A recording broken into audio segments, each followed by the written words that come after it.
Welcome to Fireside Gaming. I'm Billum, and we're diving back into the world of Armored Core with a retrospective of Armored Core Master of Arena for the PlayStation 1.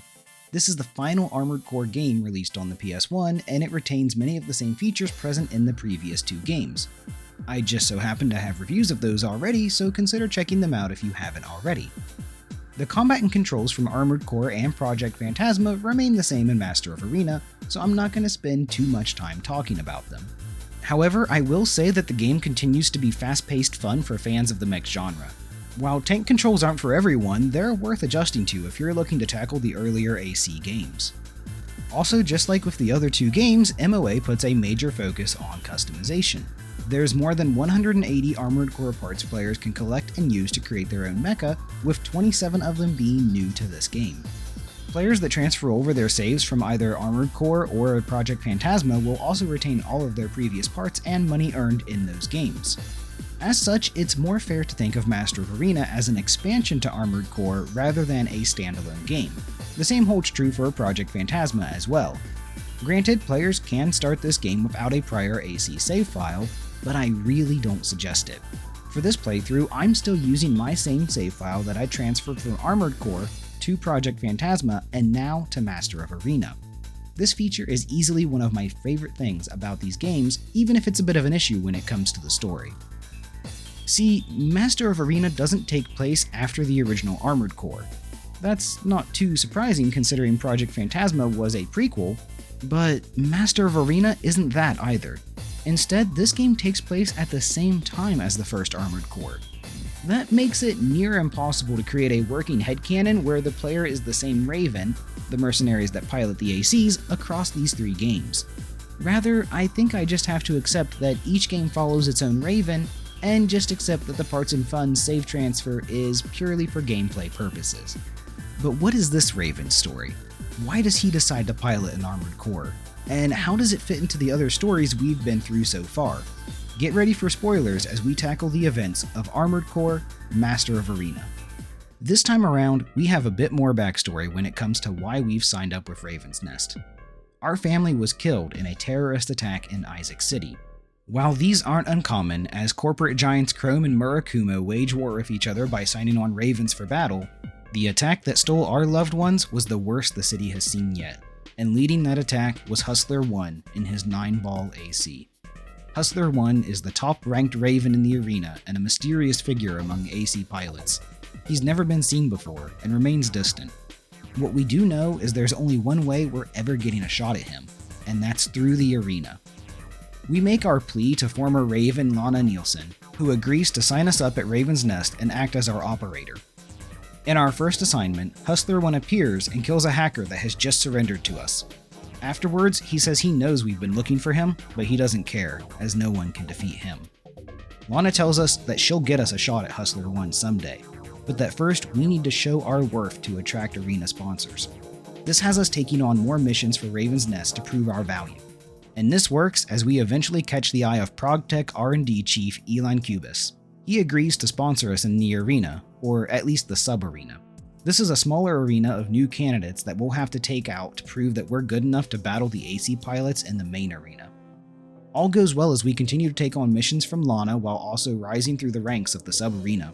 But then we run into trouble as ProgTech suspends our arena license. One of its facilities is under attack from an unknown group, and the corporation is forcing our hands to help them. This sees us rescue fellow Raven Fritz, who's run out of ammo fighting off the MTs attacking the ocean facility. We take out the remaining MTs only to be attacked by a new amphibious model. This causes concern from Elon, who states that creating an amphibious MT is beyond current technology. This has him fearing that an organization possessing technology from before the Great Destruction, the event that forced humanity into underground cities roughly 50 years ago, is behind the attack. But there's more trouble for us than just that. Lana is not happy about us operating out of Raven's Nest, and warns us not to do so again, even if the orders come from our arena sponsor. With no other choice available to us, we continue our work as a Raven, taking on missions and battling members of the sub-arena. Eventually, our sponsor reaches out with another mission, but this time it's made through Raven's Nest, which keeps us from disobeying Lana a second time. Our mission is to recover stolen materials from ProgTech. The thief is called the Wolf, an AC pilot and fellow Raven ranked 14th in the main arena. We track him down to an abandoned mine and defeat him in combat, allowing us to recover the stolen goods. And it just so happens that a new spot is available in the ranked arena after our mission, allowing us to move out of the sub-arena and placing us one step closer to Hustler 1. Funny how that works. Now ranked 15th in the arena, there's just 13 Ravens that need defeated before our shot at Hustler 1 and his 9-ball happens. We quickly progress through the arena, taking out several skilled AC pilots, but our quest for revenge is interrupted by an email from ProgTech. There's yet another emergency that needs our attention, and this order comes directly from our sponsor. Without ProgTech, we can't continue on our path to 9-ball, so even if it upsets Lana, we have to take this mission. ProgTech's problem this time around is a group of enemy MTs assaulting its lab in the center of Isaac City. The enemy appears to be attempting a break-in at Elan's facility. The MTs aren't much of a problem for a Raven in their AC, but things take a turn for the worse when Hustler 1 appears in his 9-ball. Hustler 1 is surprised to see us, wondering why we're here, but that doesn't matter as revenge is finally in our grasp.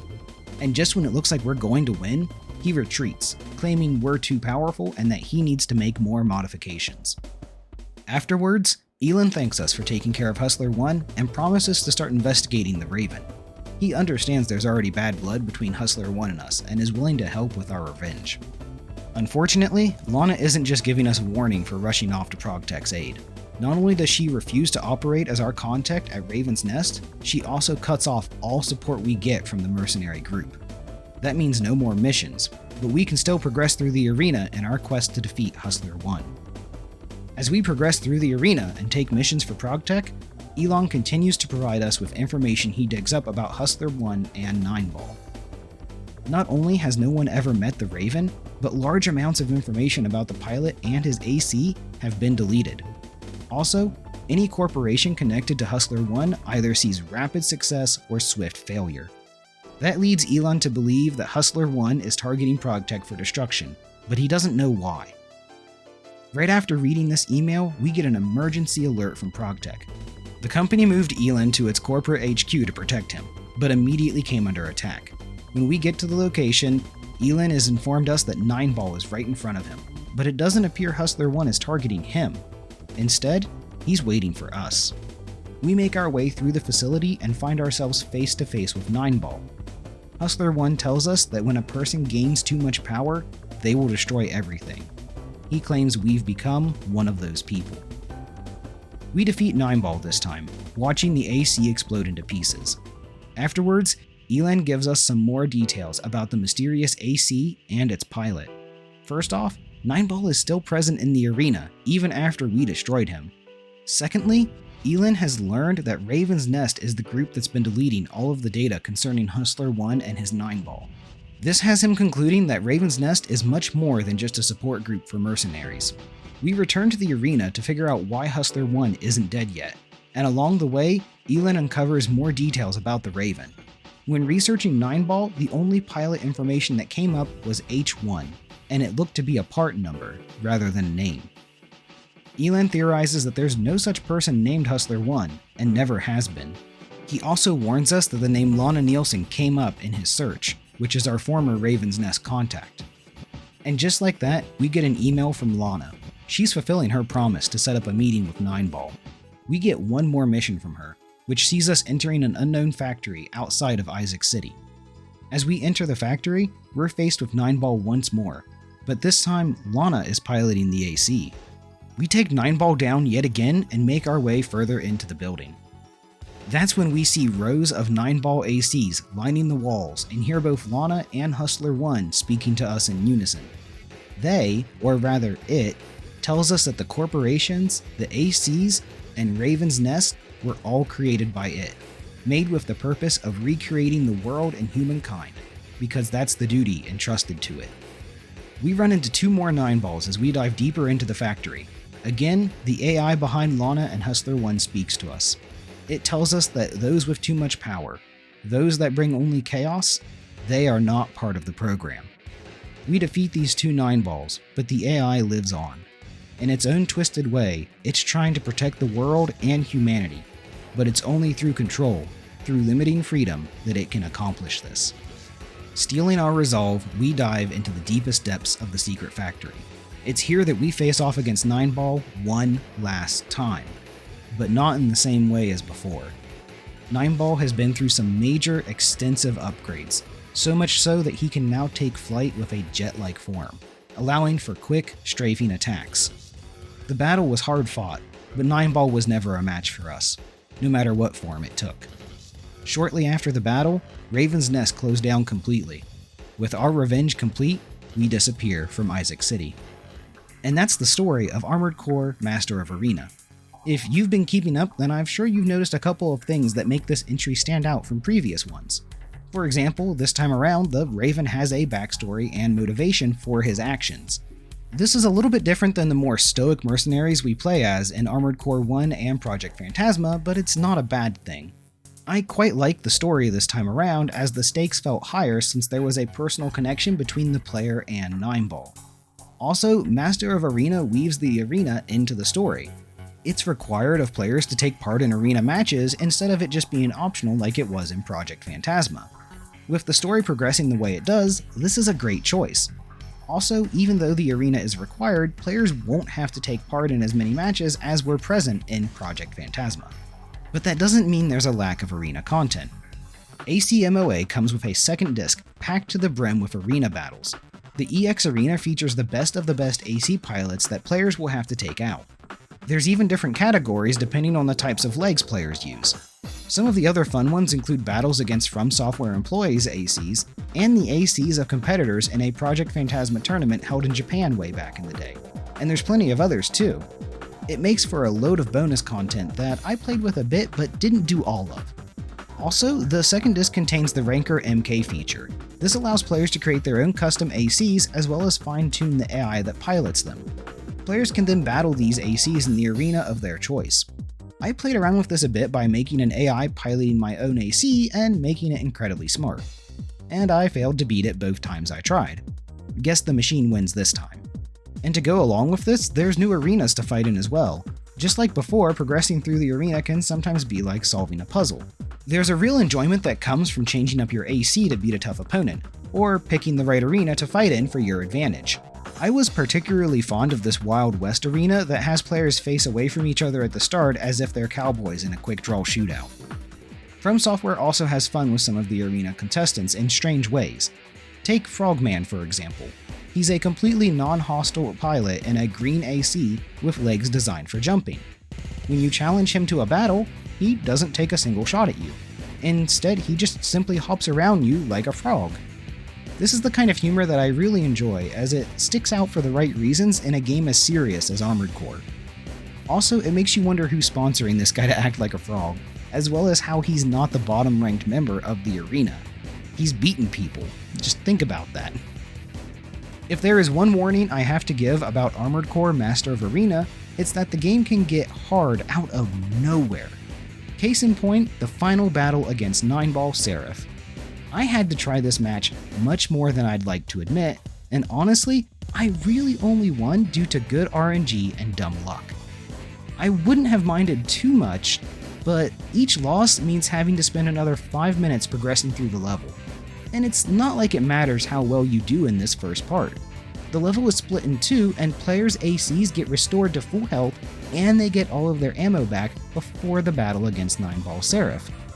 I would have loved a simple retry option for this battle, just like what's offered in arena matches.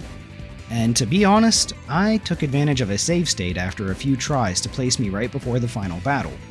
Otherwise, I'd have probably spent another hour on this fight, just trying to stay alive long enough to learn how Nineball Seraph fights. I built a tanky AC, but he still did roughly 2,000 damage per sword swing, and that's brutal when you consider I only have about 10,000 health to begin with. To be clear, even though I'm ranting about this part, I did really love this game. It mixes up story progression in a good way, and I'm always game for more customization in arena battles. Also, the new parts can make for some dang cool looking ACs, and Nineball Seraph looks great. But I can't deny that my first reaction to seeing it wasn't as serious as you might think. It's Starscream! Blast him! Die, you worthless!